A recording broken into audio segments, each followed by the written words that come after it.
Do men have to wear makeup for television media interviews?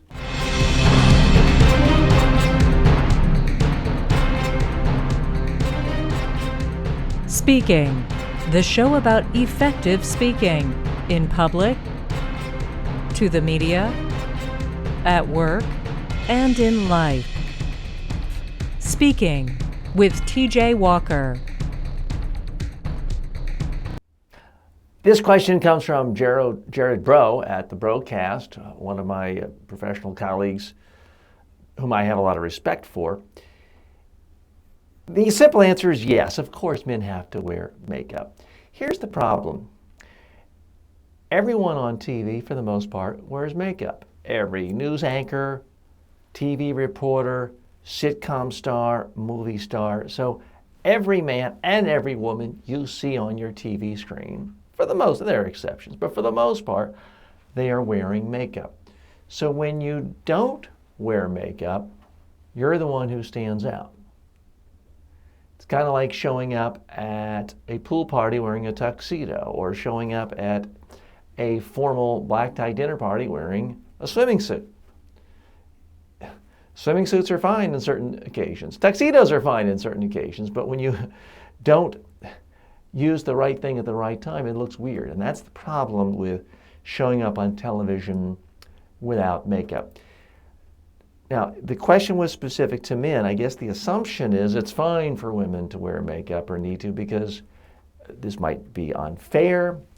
You could say this is a sexist generalization, but obviously a much higher percentage of women wear makeup on a daily basis than do men. Certainly in the United States and in Western cultures and in many, many cultures.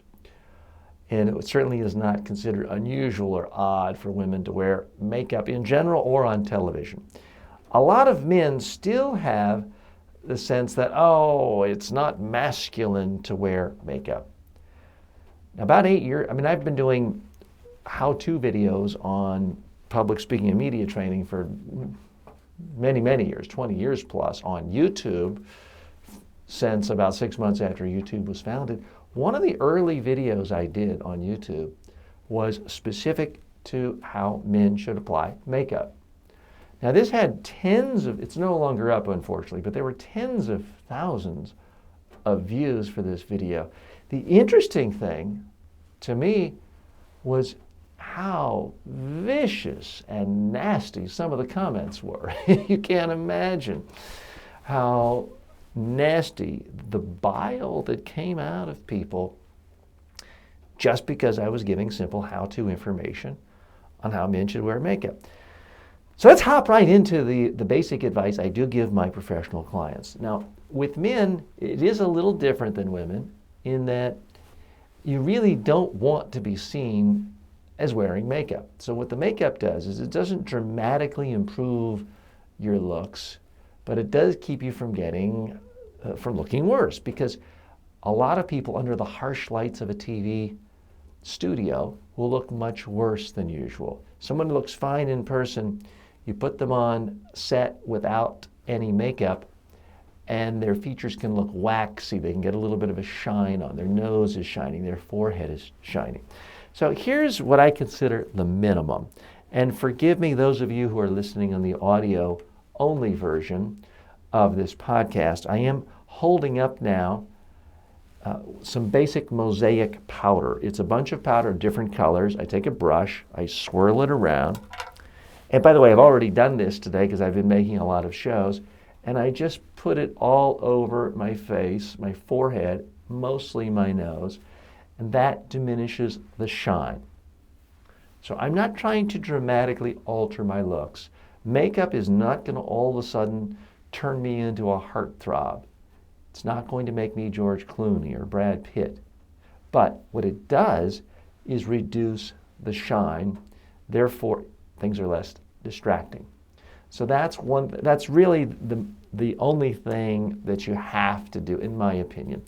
The other thing the powder does is it eliminates some of the 5 o'clock shadow. Now, these days more and more men have beards, and you're not trying to cover it up. But if you are clean shaven and you don't want to look like you have a 5 o'clock shadow, a little powder will minimize that.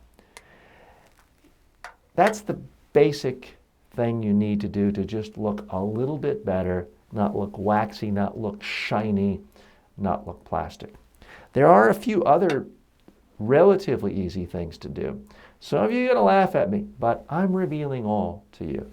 As you may have noticed, those of you who watch the video portion, I don't have a lot of hair. Now, I'm not going to put a wig on for you or spray paint my head, but what I do is I actually do put powder on my forehead, not my forehead, the top of my head.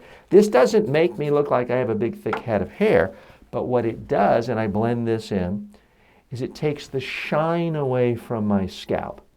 So when you're watching me, you don't see this instant shine coming off my forehead. Now, certainly you don't have to do this, and if you have a thick head of hair, you don't need to do this.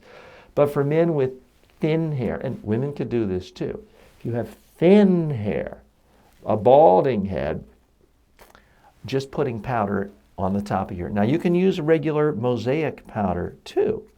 And I'm certainly not doing like black spray paint because that would be more noticeable. But by putting powder on your forehead, it simply reduces the shine. What little remnants of hair you do have left, as in my case, it can just look like short hair, in my case, almost all white gray hair, as opposed to the focus being on the shine of the scalp. Other things you can do if you have any kind of blemishes. So, you may have noticed I have dark circles under my eyes. Now, if I'm really doing a big fancy TV production or commercial, I will take the time and put a foundation. This is just a cream that's the same color of my skin, and I will put it underneath my eyes. I don't really do it on a regular basis because it can be irritating to the skin. And I think for most people who are watching this show on laptops, on iPads, on cell phones, you can't really see my eyes closely enough for it to matter. Now, there's one other thing. Everybody has certain flaws, and everybody has some level of vanity. I'm going to show you, and again, those of you listening on the podcast, this may be one that you want to go to our YouTube channel and see. I have, unfortunately, not only losing the hair on my head, my eyebrows are so thin now. Essentially, my eyebrows are balding. Forgive me if that's too much information for you. So what I do is I don't paint eyebrows on, but what I do is I take a darker powder and I will just go over the contours of my eyebrows so that there's more of a contrast. Because when I'm under the bright lights of the studio, what eyebrows I do have can disappear. So now I look like a face with someone who's had their eyebrows shaven off. It looks weirder. Again, you don't have to do this. This is a minor thing. All you really need, in my view, if you're a man, most of the time, unless you have particular cosmetic challenges, powder. Takes away the shine, takes away the glare. If you do have other, either dark circles under the eyes, really dark moles that you're concerned about, you've cut yourself shaving, then having some kind of foundation. But don't try to give yourself a fan. There's a certain, I don't want to even mention his name because we talk about him so often, there's a certain politician who basically has the color of orange on his skin. It's widely speculated that he just puts way too much tanning spray on. I'm not in favor of makeup to give yourself a tan. The problem is it's very hard to match it around your eyes. If your hands come up and your hands are just a completely different color and 10 shades lighter than your skin, it just sort of screams out phoniness and fakeness, and that's why I don't recommend it. So those are the basics on men and makeup for TV.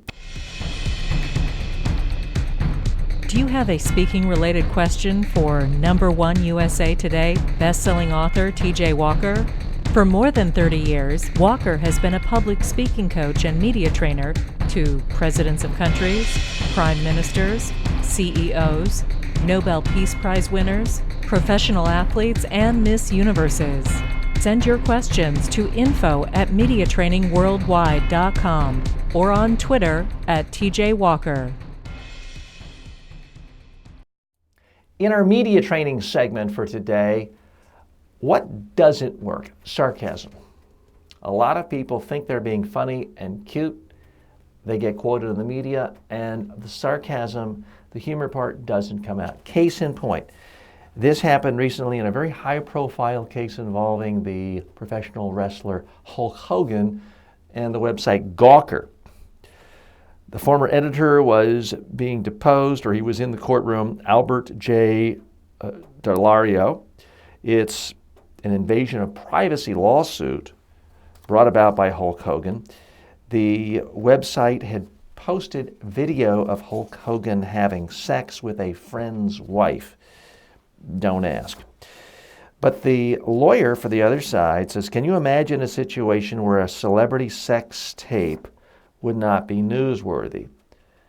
And the Gawker editor said, if there were a child. And the lawyer said, under what age? 4.